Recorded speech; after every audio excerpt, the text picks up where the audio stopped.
इस मंच का संचालन कर रहे कॉमरेड नीरज आरवाईए के महासचिव, इस मंच पे बैठे हुए भाकपा माले के महासचिव कॉमरेड दीपांकर भट्टाचार्य, भाकपा माले के पोलित ब्यूरो सदस्य कॉमरेड शंकर जी, यहाँ पे बिहार विधानसभा के सदस्य आईसा के महासचिव कॉमरेड संदीप सौरभ जी, संघर्षों की साथी रही हैं, पढ़ा रही हैं कॉमरेड उमा जी, आईसा के राष्ट्रीय अध्यक्ष कॉमरेड आफ्ताब जी और साथियों,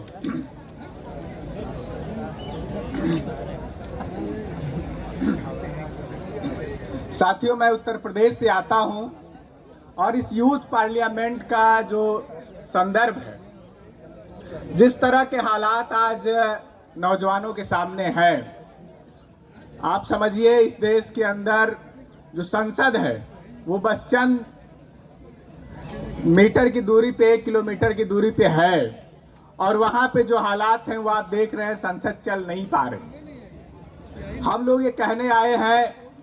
नौजवान अपना यूथ पार्लियामेंट के माध्यम से ये आवाज उठा रहा है कि मोदी जी 2014 से लेके 2024 तक जो आपने प्रतिवर्ष 2 करोड़ रोजगार देने का वादा किया था,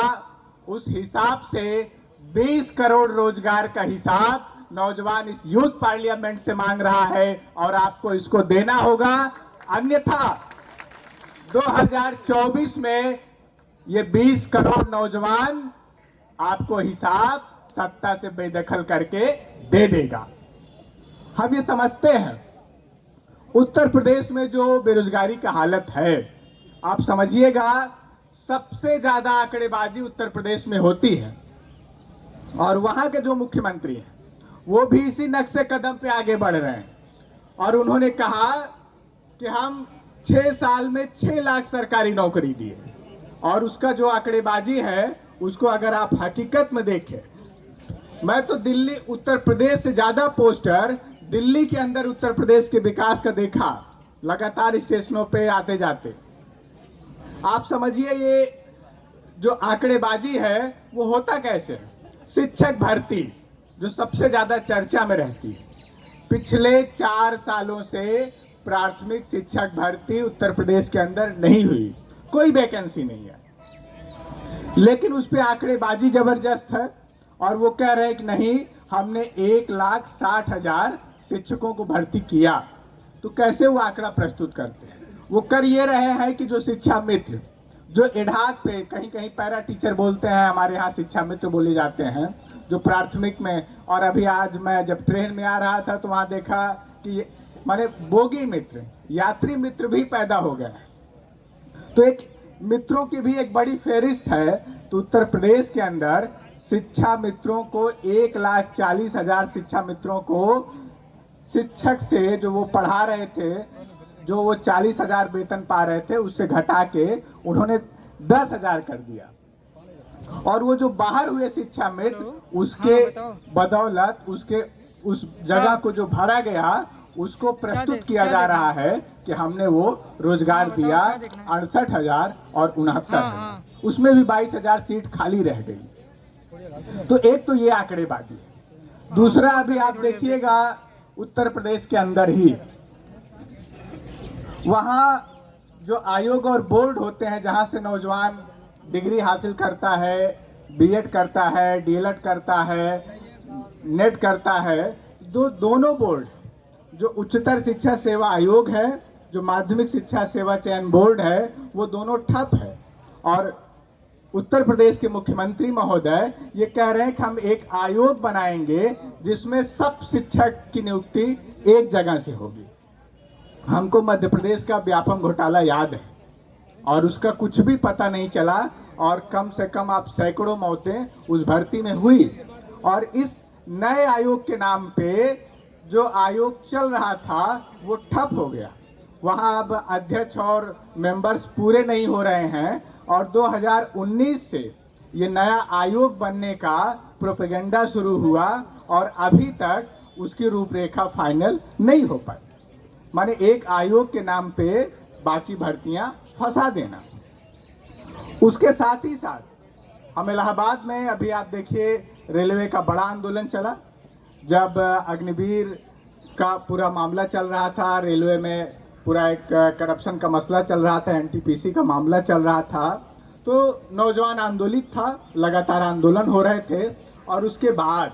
जिस तरह से बर्बरता पूर्वक दमन उत्तर प्रदेश के अंदर पुलिस ने किया, लाजेज में जाके, वो वीडियो तो नेशनली वायरल हुआ और लोगों ने देखा कि किस बर्बरता से पुलिस नौजवानों को पीट रही थी।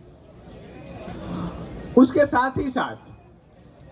ये जो आंदोलन है, आप समझिए सबसे ज्यादा नौकरी रेल और एसएससी के थ्रू मिलता है, और आज ये दोनों जगहें ठप पड़ी हुई है। तब हम ये देख रहे हैं कि इस प्रदेश के अंदर, जो सबसे बड़ा प्रदेश है और पूरे देश में, जब पूरी दुनिया में सबसे ज्यादा नौजवान किसी देश में रहता है तो वो हमारा देश है, वो भारत देश है, और उसमें भी उत्तर प्रदेश सबसे बड़ा राज्य, तो हम समझते हैं कि सबसे ज्यादा नौजवानों को रोजगार उस प्रदेश में मिलना चाहिए, लेकिन ऐसा तो है नहीं। और इस बड़ी आबादी को इन सरकारों ने बेरोजगार बना के रखा है। और उस बदहाली में जब इस पूरे अभियान को हम लोग संचालित कर रहे थे, जगह जगह पे लोगों से जाके बात कर रहे थे, तो आप समझिएगा कि माध्यमिक शिक्षा सेवा चयन बोर्ड, जिसमें 60 साल तक आप फॉर्म भर सकते हैं और उसमें आप परीक्षा दे सकते हैं, तो इसे एक उम्मीद में कि शायद अगली वैकेंसी में हमारा सिलेक्शन हो जाए, पिछले 4 साल से परीक्षा देने की तैयारी है। और लगातार वहां आंदोलन हो रहे हैं। पूरे देश में आप देखिए तो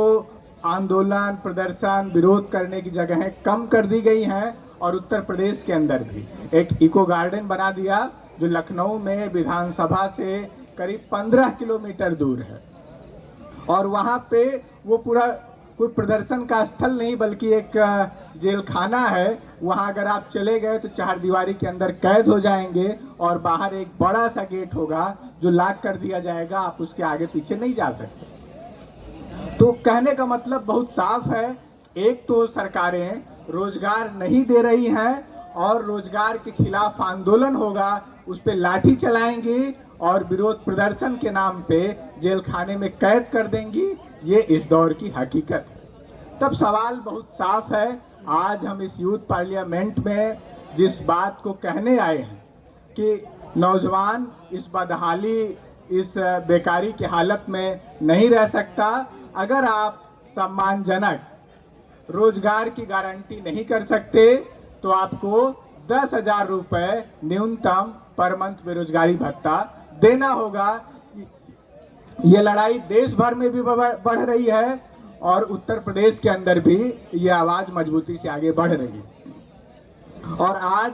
जब हम लोग ये देख रहे हैं कि पूरे देश में इस बेरोजगारी और बदहाली के खिलाफ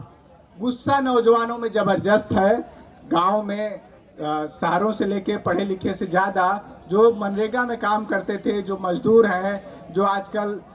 स्विगी से लेके तमाम और जगहों पे काम करते हैं, जिनके हालात बहुत खराब हैं, इस महंगाई में जब टमाटर 120 रुपया